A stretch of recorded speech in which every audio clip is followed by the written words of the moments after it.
22 décembre. Du premier livre de Samuel. En ce jour-là, lorsque Samuel fut sévré, Anne, sa mère, le conduisit à la maison du Seigneur à Silo. L'enfant était encore tout jeune. Anne avait pris avec elle un taureau de 3 ans, un sac de farine et une outre de vin. On offrit le taureau en sacrifice et on amena l'enfant au prêtre Élie. Anne lui dit alors: « Écoute-moi, mon Seigneur, je t'en prie. Aussi vrai que tu es vivant, je suis cette femme qui se tenait ici près de toi pour prier le Seigneur. C'est pour obtenir cet enfant que j'ai prié, et le Seigneur me l'a donné en réponse à ma demande. »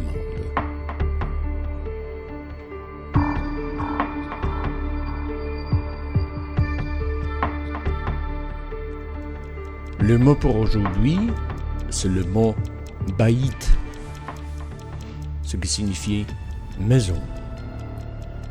Nous lisons aujourd'hui dans la lecture du premier livre de Samuel que Anne a amené le petit Samuel à la maison du Seigneur à Silo.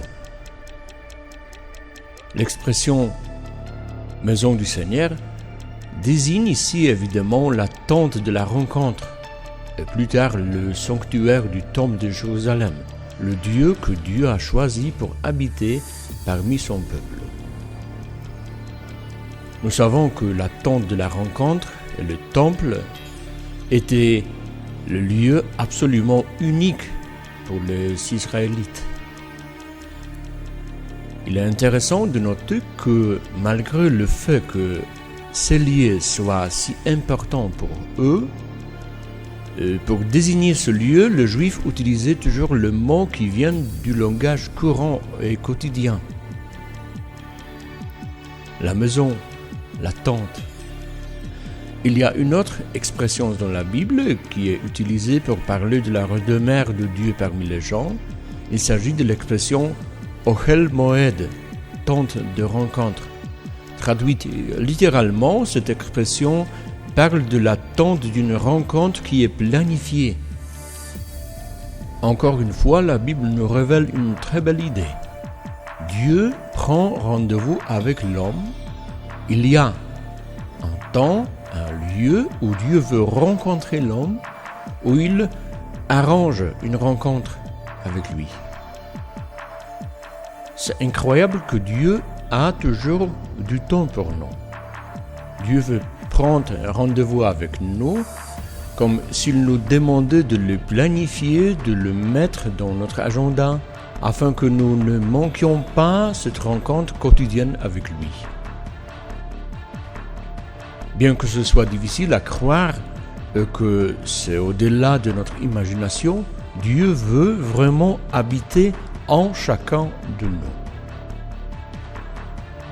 D'une part, cela devrait toujours être quelque chose d'étonnant pour moi, mais en même temps, cela devrait devenir quelque chose de tout à fait ordinaire pour moi, dans le sens où je vois la présence de Dieu en moi et qui est permanente. Dieu ne vient pas à mon cœur seulement dans l'Eucharistie les jours de dimanche, mais tous les jours, pas de temps en temps, mais quotidiennement. Dans la maison de mon cœur, Dieu veut être un résident permanent, un membre de la famille qui s'y sent tout simplement chez lui. Demandons-nous, est-ce que mon cœur est la maison de Dieu, où il se sent vraiment bien, où il vit toute l'année, pas seulement pour les fêtes?